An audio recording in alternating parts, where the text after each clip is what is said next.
Bharat England జట్ల మధ్య జరిగిన టెస్ట్ సిరీస్లో టీమిండియా కెప్టెన్ శుభ్మన్ గిల్ పరుగుల వరద పారించాడు.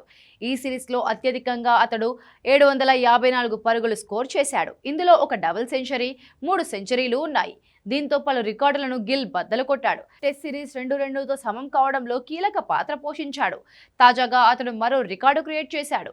పరుగుల్లోనే కాదు, వేలంలోనూ అగ్రస్థానంలో నిలిచాడు.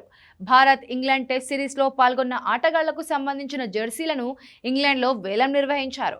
ఆటగాళ్ల జెర్సీలు, టోపీలను ఇంగ్లాండ్ మాజీ ప్లేయర్ ఆండ్రూ స్ట్రాస్కు చెందిన రూత్ స్ట్రాస్ ఫౌండేషన్ ఆధ్వర్యంలో వేలం నిర్వహించారు.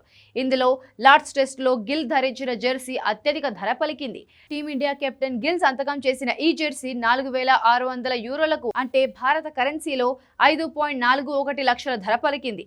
దీంతో ఈ వేలంలో అత్యంత ధర పలికిన వస్తువుగా నిలిచింది. మిగతా ఆటగాళ్ల విషయానికి వస్తే రవీంద్ర జడేజా, జస్ప్రీత్ బుమ్రా ధరించిన జెర్సీలు 4.94 లక్షల చొప్పున ధర పలికాయి. రిషబ్ పంత్ జెర్సీ 4 లక్షలు పలికింది. ఆతిథ్య ఇంగ్లాండ్ ప్లేయర్లలో జో రూట్ జెర్సీ 4.47 లక్షలు, కెప్టెన్ బెన్ స్టోక్స్ 4 లక్షలు పలికింది. భారత wicket keeper, batter Rishabh Pant cap 1.76 లక్షలు, కేఎల్ రాహుల్ జెర్సీ 4.70 లక్షలు అమ్ముడైంది. కాగా ఇంగ్లాండ్ మాజీ కెప్టెన్ ఆండ్రూ స్ట్రాస్ భార్య రూత్ స్ట్రాస్ స్మారకార్థం రెడ్ ఫర్ రూత్ ఫౌండేషన్ స్థాపించారు. రూత్ స్ట్రాస్ ఊపిరితిత్తుల క్యాన్సర్తో చనిపోయారు. స్మోకింగ్కు వ్యతిరేకంగా అవగాహన కల్పించడం, క్యాన్సర్ బాధితులకు సపోర్ట్ అందించడం ఈ ఫౌండేషన్ ముఖ్య లక్ష్యం. ఇందులో భాగంగానే భారత్ ఇంగ్లాండ్ టెస్ట్ సిరీస్లో భాగంగా లార్డ్స్లో ఆటగాళ్లు ధరించిన జెర్సీలను వేలం వేశారు.